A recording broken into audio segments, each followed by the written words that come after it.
un plaisir de recevoir ce jeune intellectuel belge diplômé en philosophie de l'Université libre de Bruxelles. Il a fondé la plateforme de formation Idéochoc que je vous invite à découvrir. Et je le reçois pour un Pierre Drieux, La Rochelle, le rêve ou l'action. Jérémy Banneton, bonjour. Bonjour. Merci d'être présent pour présenter cet ouvrage édité aux éditions de la Nouvelle Librairie et en vente sur la boutique de TVL, sur le site tvl.fr. Je me suis posé la question, pourquoi Drieux, La Rochelle après Barrès? Car vous étiez venu l'an passé nous présenter un ouvrage sur Barrès, à l'occasion d'ailleurs du centenaire de sa mort. Et là, on se retrouve sur une évocation donc de l'écrivain Pierre Drieux La Rochelle. Et de prime abord, je me suis dit, il veut faire ressurgir l'œuvre d'écrivains qui sont proscrits.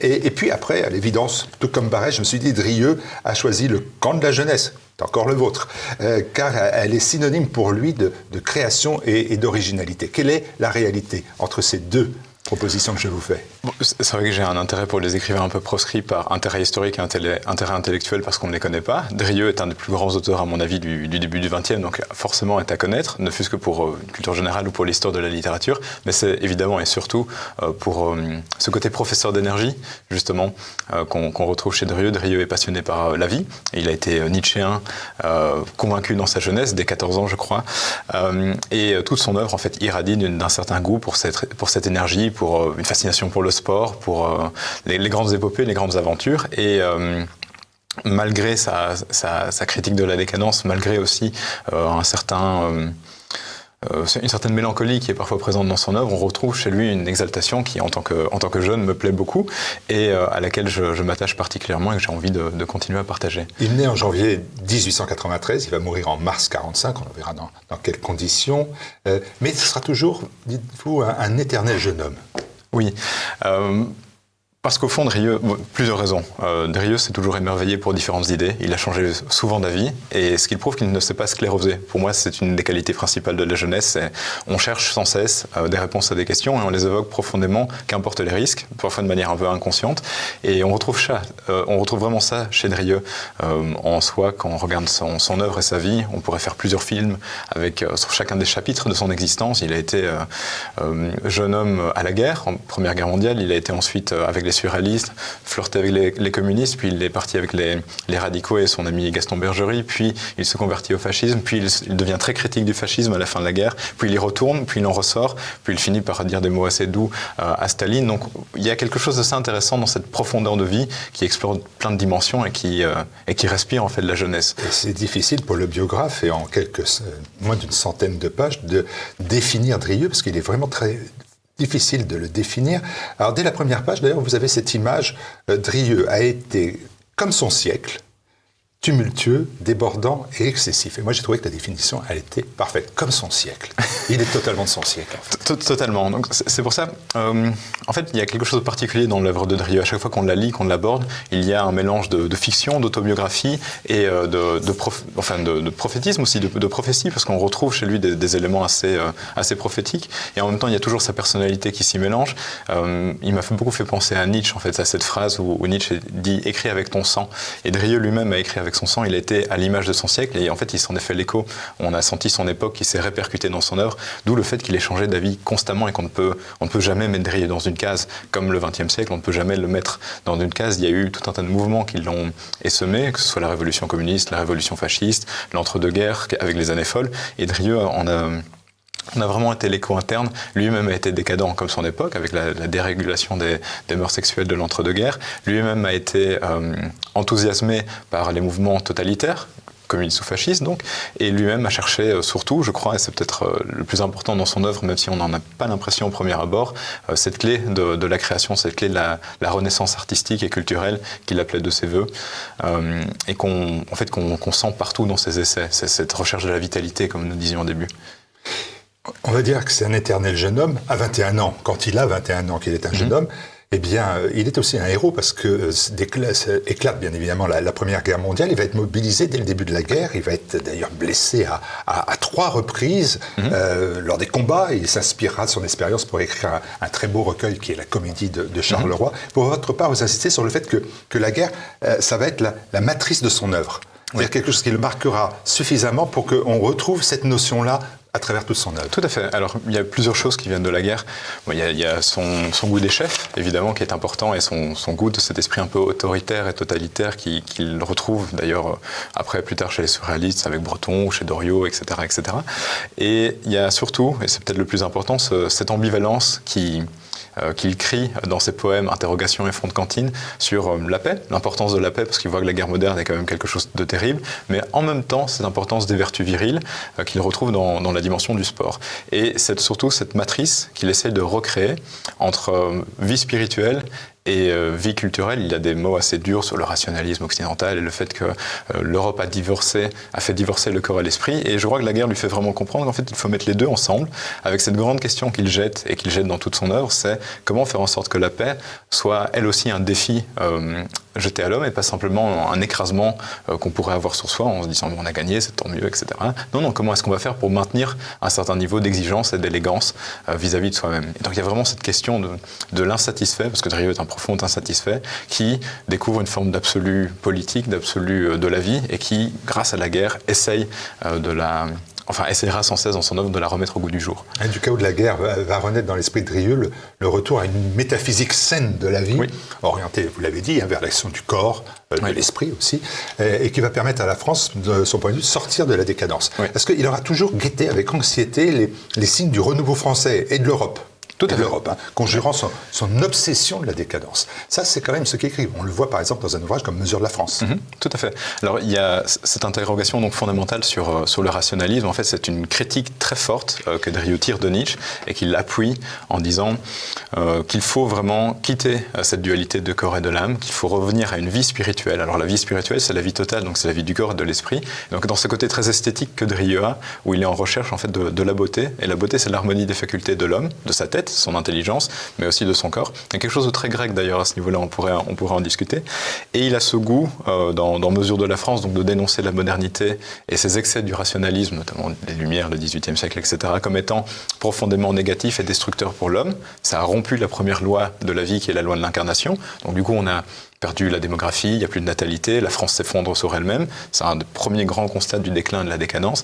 Et il y a aussi, et ça c'est assez intéressant, c'est comme son siècle, comme d'autres auteurs comme Berdaïev, Drieux a ce goût pour le nouveau Moyen-Âge. Et pour lui, le Moyen-Âge, c'est la nouvelle Renaissance. C'est-à-dire que c'est l'époque, dans son entièreté, en termes sur le Moyen-Âge, mais c'est l'époque vraiment où on a une harmonie entre les facultés physiques et spirituelles de l'homme, où on crée des grands systèmes métaphysiques tout en ayant en même temps des beaux corps et on sait jouir de la vie.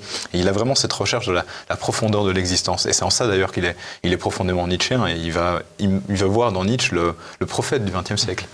Alors la lutte contre la décadence pourrait passer par un engagement spirituel, religieux, c'est pas son cas. On peut dire que Drieux n'a pas de religion. Non. Il n'a jamais pu croire en Dieu, même si sa famille était profondément catholique, et je crois, sans me tromper, que sa mère l'a initié au catholicisme, mais lui-même n'y a jamais cru.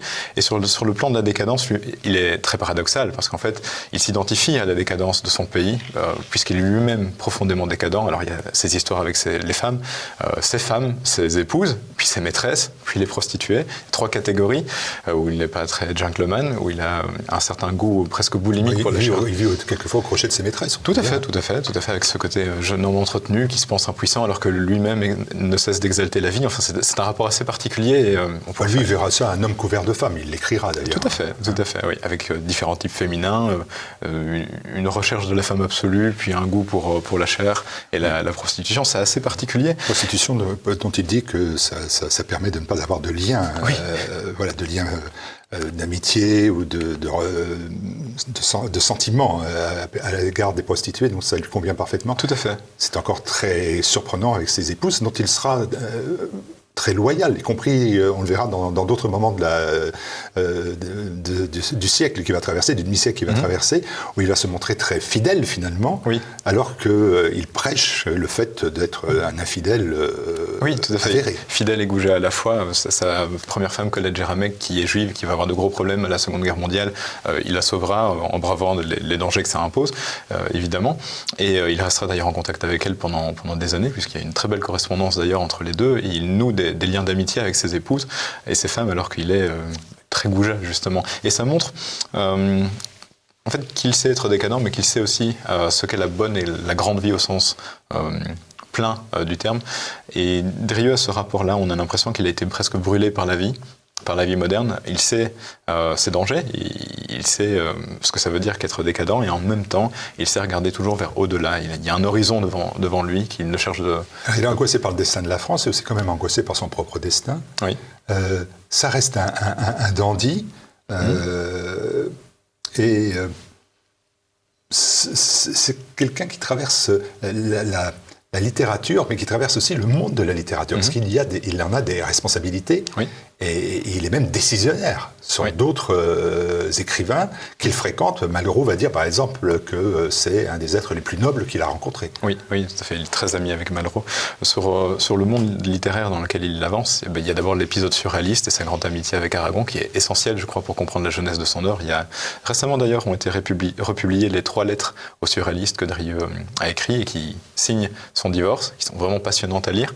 On voit à quel point il aime la solitude et il aime l'action intellectuelle au sens propre.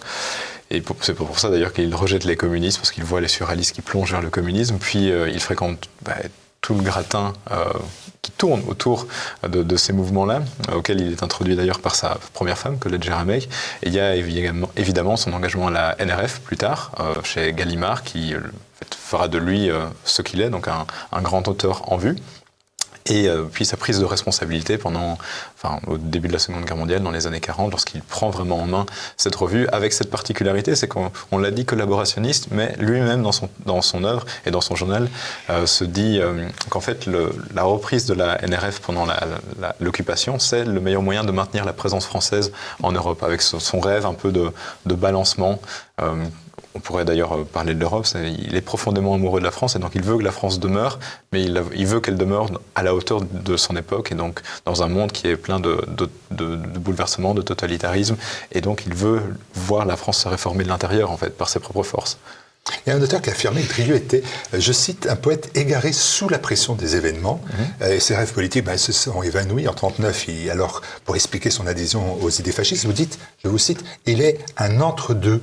Il suit la gauche et la droite sans être vraiment ni de gauche ni de droite. Il sait qu'une révolution doit être faite et est prêt à soutenir le premier groupe qui sera prêt.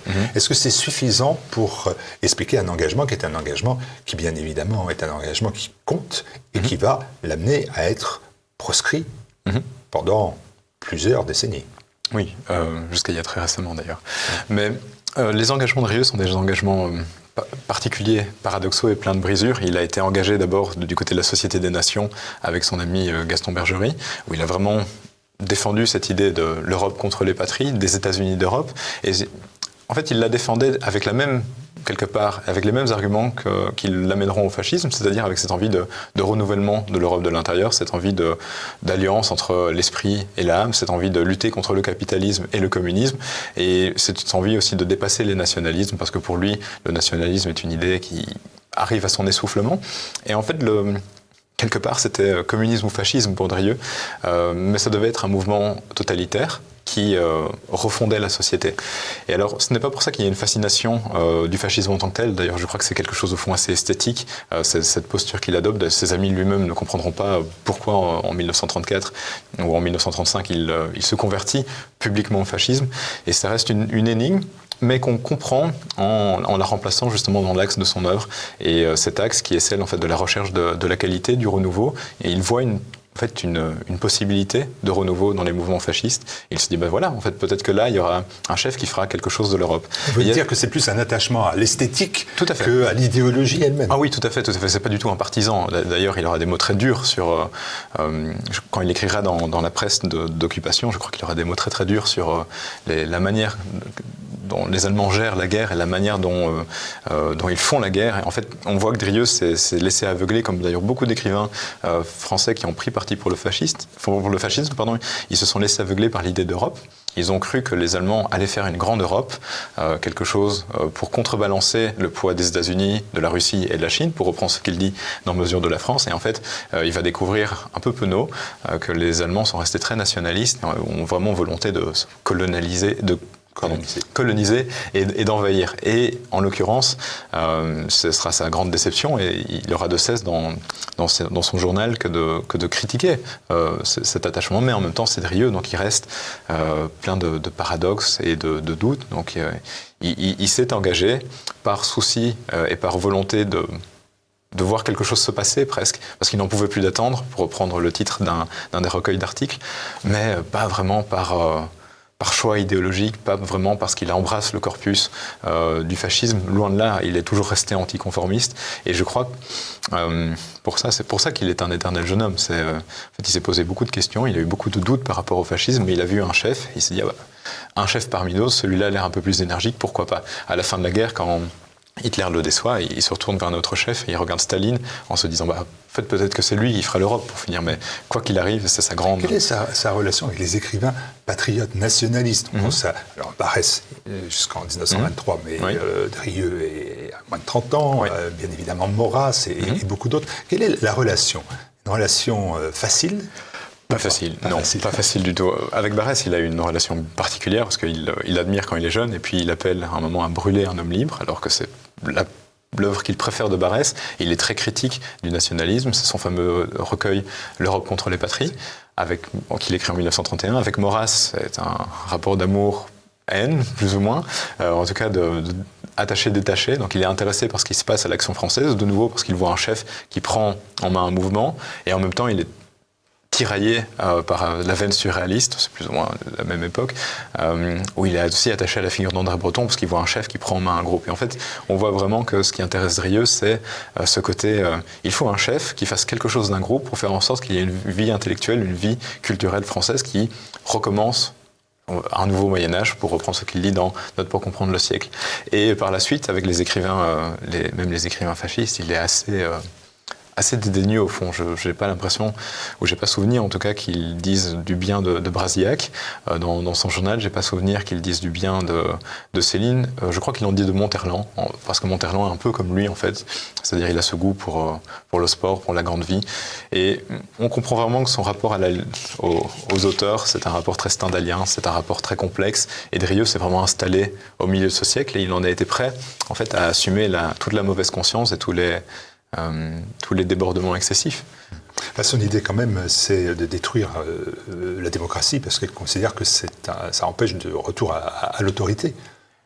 Oui, d'une certaine manière. Donc il y a quand même un engagement idéologique parce que là, tel que vous me le dites, Jérémy Linton, je finis par voir un homme brinque-ballé dans son siècle et qui est en recherche d'énergie et d'autorité et qui se propulse dans l'ensemble des doctrines ou des idéologies.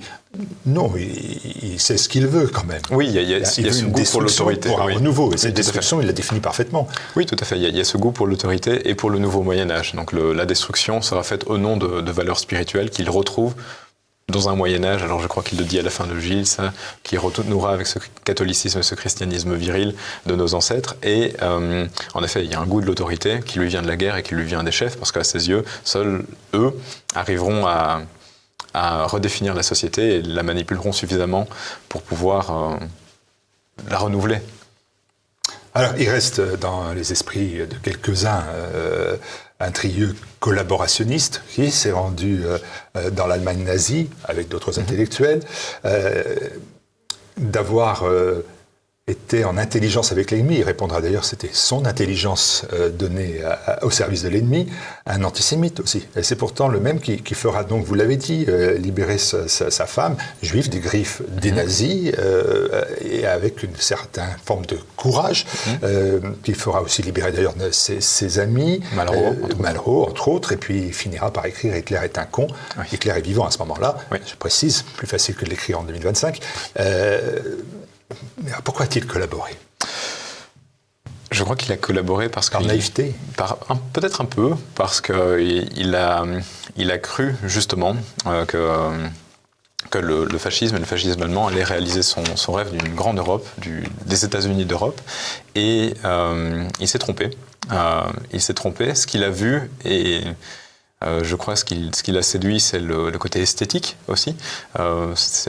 Drieux raconte, je crois, dans son journal, en fait, sa vraie conversion au fascisme, c'est 1935, quand il va en Allemagne et qu'il voit en fait des jeunes Allemands qui font du sport et qui chantent.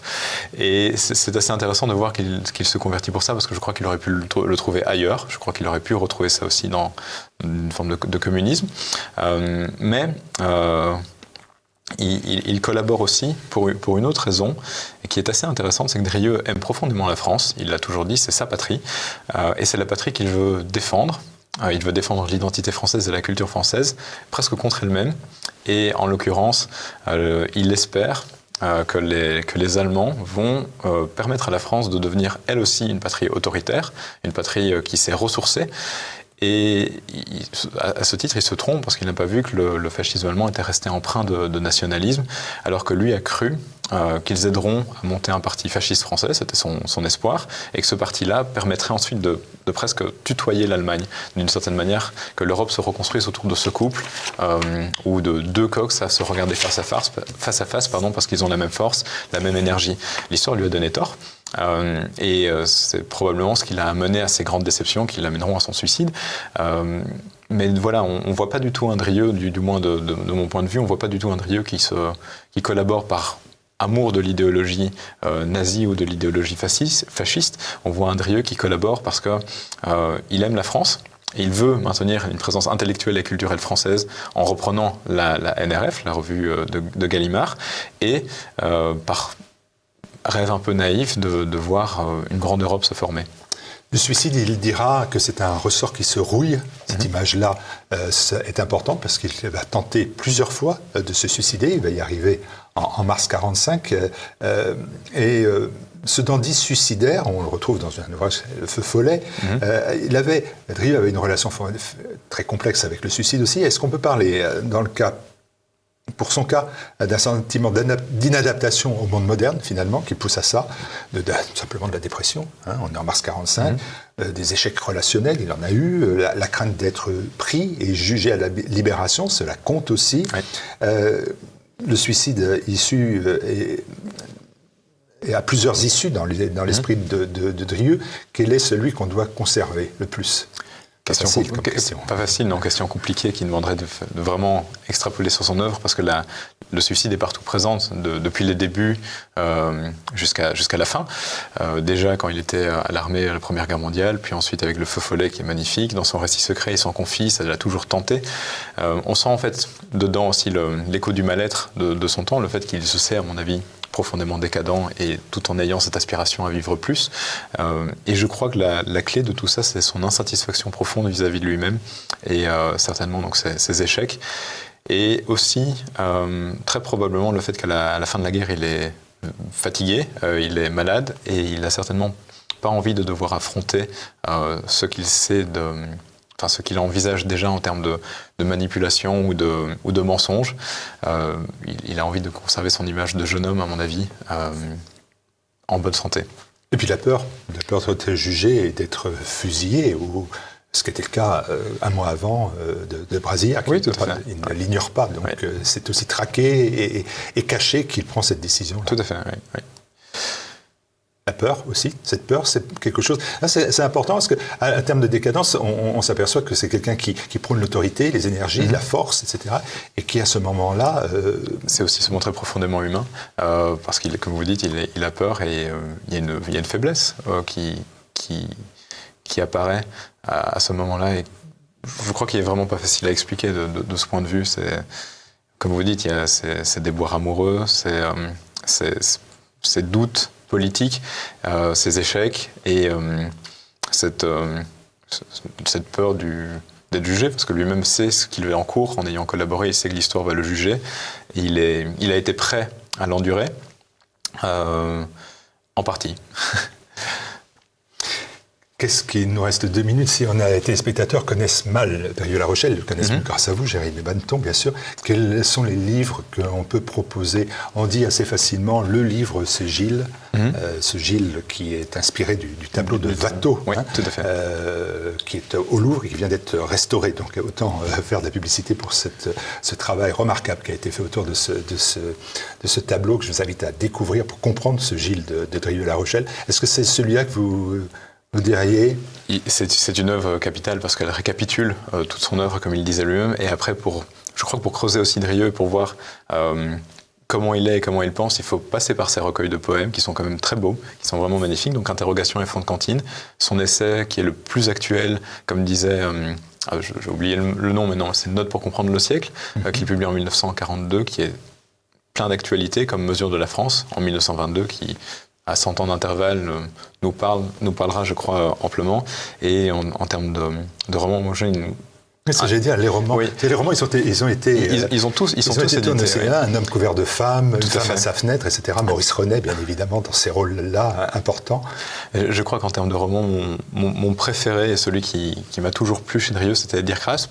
Les mémoires qu'il écrit qui sont inspirés de Van Gogh, où en fait on voit toute sa douceur et toute sa personnalité qui se montre, ce goût pour le spirituel, pour l'éternel, qui est une question qu'il n'a jamais lâchée, en fait, cette recherche de la spiritualité, de l'absolu, et on voit le jeune homme insatisfait. C'est le roman qu'il écrit, qu'il ne finit pas d'ailleurs, et on retrouve ce jeune homme qui a toujours été insatisfait, qui a toujours cherché l'absolu, l'éternité, les renouveaux, etc. Il y a des écrivains du XXe siècle qu'on ne lit plus, alors qu'ils étaient obligatoires. Il y a ceux qu'on a interdit de lire, et qui finalement, en 2025, eh bien, sont encore d'actualité et même trouvent une nouvelle jeunesse, et notamment à travers vous.